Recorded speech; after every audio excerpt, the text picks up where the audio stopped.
तो आज हम जानेंगे पी रेशो के बारे में। किसी भी कंपनी में हमें निवेश करने के लिए ये एक बहुत ही महत्वपूर्ण रेशो, एक तुलनात्मक रेशो है। तो इसके बारे में आज सिंपल भाषा में हम समझने का प्रयास करेंगे कि क्या होता है ये P ratio, price to earning ratio, to earning ratio. इसका फार्मूला होता है पी रेशो का, पी बराबर करंट शेयर प्राइस बटा ईपीएस। अब ये ईपीएस क्या होता है? ये होता है अर्निंग पर शेयर। इसका हमने पहले ही वीडियो बना चुके हैं, लिंक आपको नीचे डिस्क्रिप्शन में मिल जाएगा। जैसे करंट शेयर प्राइस में से हम अर्निंग पर शेयर प्राइस का भाग देते हैं तो यहाँ से हमें किसी भी कंपनी का पी पता चल जाता है, और ये एक तुलनात्मक रेशो है।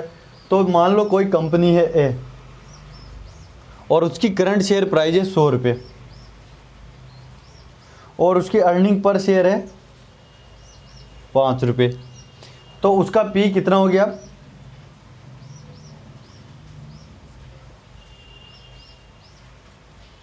20।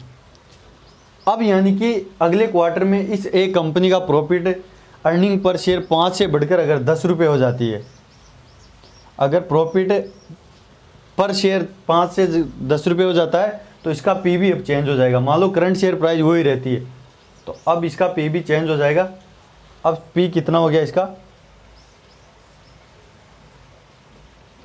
10। पहले कितना था? 20। अब करंट शेयर प्राइस मान लो वही 100 रुपये रहती है और इसका प्रॉफिट और अगले क्वार्टर में बढ़ जाता है तो कंपनी का अर्निंग पर शेयर 10 से बढ़कर 20 हो गया, तो इसका अब पी कितना होगा?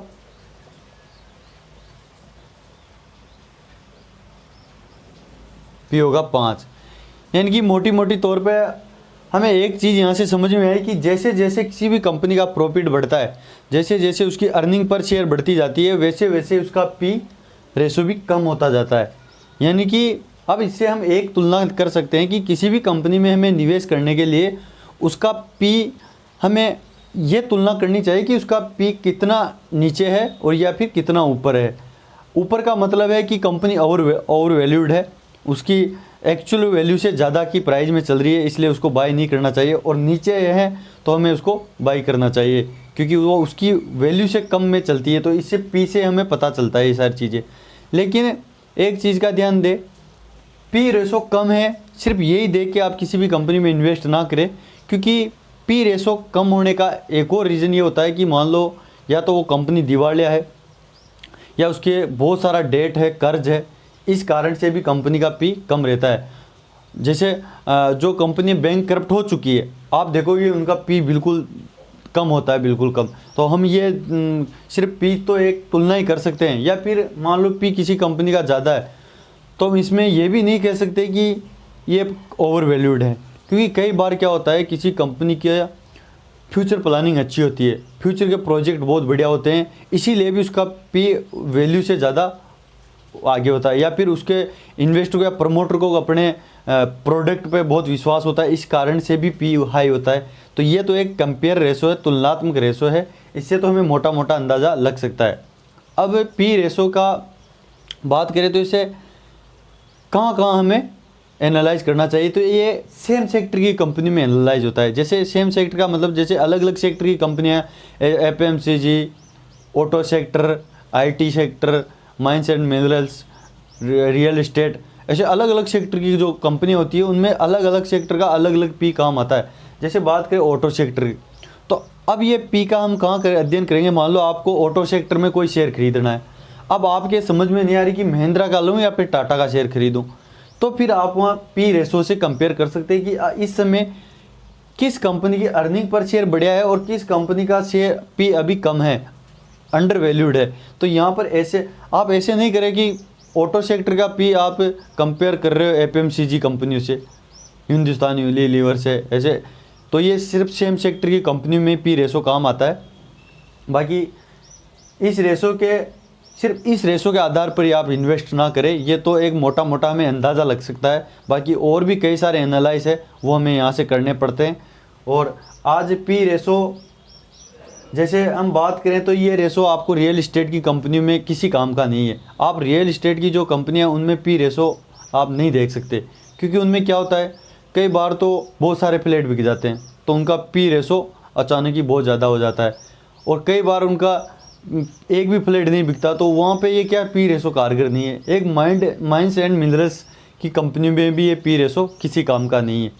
तो आज मोटे मोटे तौर पे आपको एक चीज़ समझ में आ गई कि जैसे जैसे अर्निंग पर शेयर बढ़ती जाती है, वैसे वैसे पी कम होता जाता है, और जितने कम पी में हम बाई करेंगे तो उतने हमें प्रॉफिट ज़्यादा होता है। लेकिन ये भी ध्यान रखें कि कंपनी में कर्जा तो नहीं है बहुत ज़्यादा, कहीं या फिर कोई और कारण तो नहीं है इसका पी कम होने का, तो वो सारी चीज़ें एनालाइज करें। कई बार क्या होता है, बाज़ार की मूवमेंट के आधार पर या किसी कोई नेगेटिव खबर के आधार पर भी अचानक ही शेयर प्राइस डाउन हो जाती है, तो हमें किसी भी शेयर को तुलना करने के लिए उसकी अंडर वैल्यूड में बाई करना है। इसीलिए तो बड़े बड़े इन्वेस्टर का एक ही फॉर्मूला है कि by right and hold tight, सही समय पे बाई करे और उसको होल्ड करे। तो आई होप कि आज का ये रेशो बहुत ही इंपॉर्टेंट रेशो है शेयर मार्केट का, जो आपको समझ में आ गया होगा। कुछ नहीं है, बिल्कुल आसान रेशो है, और ये रेशो सिर्फ आपको उन्हीं कंपनी में मिलेगा जहां उनका प्रॉफिट आ रहा है। लॉस मेकिंग कंपनी में आपको अर्निंग पर शेयर नहीं आएगा तो उसका पी भी नहीं आएगा, क्योंकि जो कंपनियां ऑलरेडी लॉस में चल रही है उनका अपन को अर्निंग पर शेयर पता नहीं चलता, और अर्निंग पर शेयर पता नहीं चलेगा तो उसका पी भी हमें पता नहीं चलता। ये सिर्फ प्रॉफिटेबल कंपनियों में ही हमें ये रेशो देखने को मिल सकता है।